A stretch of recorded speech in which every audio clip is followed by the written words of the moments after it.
তিসঈন আসমাআ নিয়াতান গায়রা ওয়াহিদাতিন মান আহসাহা দাখালাল জান্নাহ। আল্লাহ তাআলার 100 থেকে 1 কম 99টি গুণবাচক নাম রয়েছে। তাহলে আল্লাহ, আল্লাহ হলেন মূল নাম, মূল আল্লাহ জাতি নাম। ইমামুল আজম বলেন আল্লাহ এমন আল্লাহ, অনেকজনে যে পূজাপুজি করে যে ইসমে আজম, আল্লাহ যে নামটা সেটাই মূলত ইসমে আজম। সুবহানাল্লাহ। অর্থাৎ আল্লাহ আল্লাহ যারা বলে, আল্লাহর তাসবিহ যারা পড়ে, এইটার মধ্যে তার মধ্যে মজা লাগে, আনন্দ লাগে, হয় না?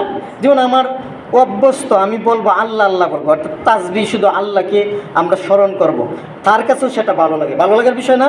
একজন ব্যক্তি পড়লো আর রহমান, সালাম পড়লো, রহিম পড়লো, মালিক পড়লো, আল কুদ্দুস বললো, অর্থাৎ গুণ কীর্তন নাম আল্লাহ যেগুলা একটা ডাকলে আল্লাহ তাআলা খুশি হয়ে যান। সূরা বনী ইসরাঈলে রয়েছে, আল্লাহ তাআলা বলেন আইয়ামান তাআদু, অর্থাৎ আল্লাহর যে কোনো নাম দিয়া আল্লাহ তাআলাকে ডাকো।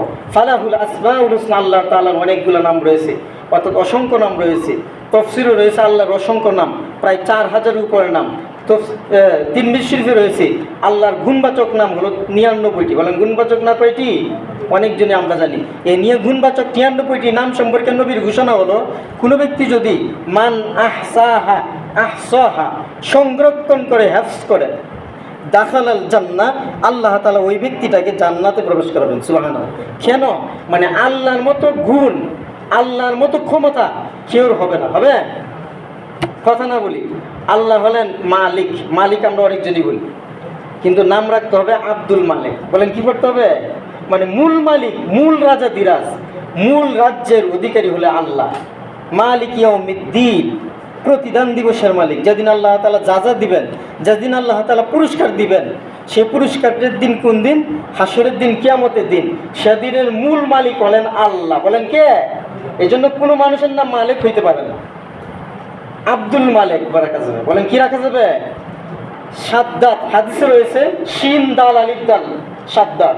একজন প্রফেসর লোক অনেকদিন গবেষণা করার মাধ্যমে রায় দিলেন এটাই যে আমি বুঝতে পারলাম সাদ্দাত আর সাজ্জাদ বেশ কম হয়ে যায়, অর্থাৎ এই নামটা পরিহার করে নতুন একটা নাম রাখলেন।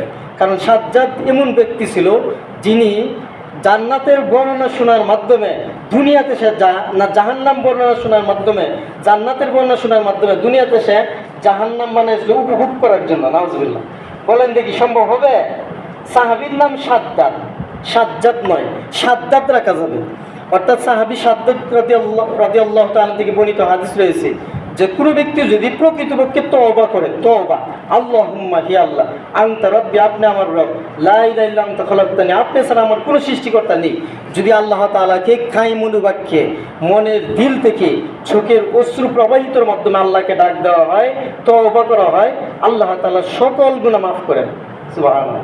প্রিয় উপস্থিতি মুহতারাম হাজিরিন, তাহলে আল্লাহকে ডাকার মতো ডাকতে হবে। এই ডাকার শর্ত হলো আপনার আমার খামাই রুজি রোজগারের মধ্যে হালাল বক্ষণ থাকতে হবে, হালাল থাকতে হবে। বলেন কি থাকতে হবে?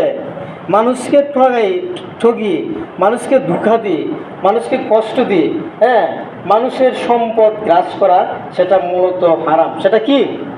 আল্লাহ বলেন ইয়া আইয়ুহাল্লাযীনা আমানু কুলু মিম্মা ফিল আরদ, হে ঈমানদারেরা, হে বিশ্বাসীরা, আমি যা রিজিক দিয়েছি সে হালালগুলো তোমরা ভক্ষণ করো। তাহলে হালাল ভক্ষণ করতে হবে, হারাম বর্জন করতে হবে। বলেন হারাম কি করতে হবে? আল্লাহ রাসূল সাল্লাল্লাহু আলাইহি সাল্লাম হাদিসে অনেক কথা বলেছেন যে সালাত হলো, যে হাদিসটা বলছি সে একই হাদিসে বলছে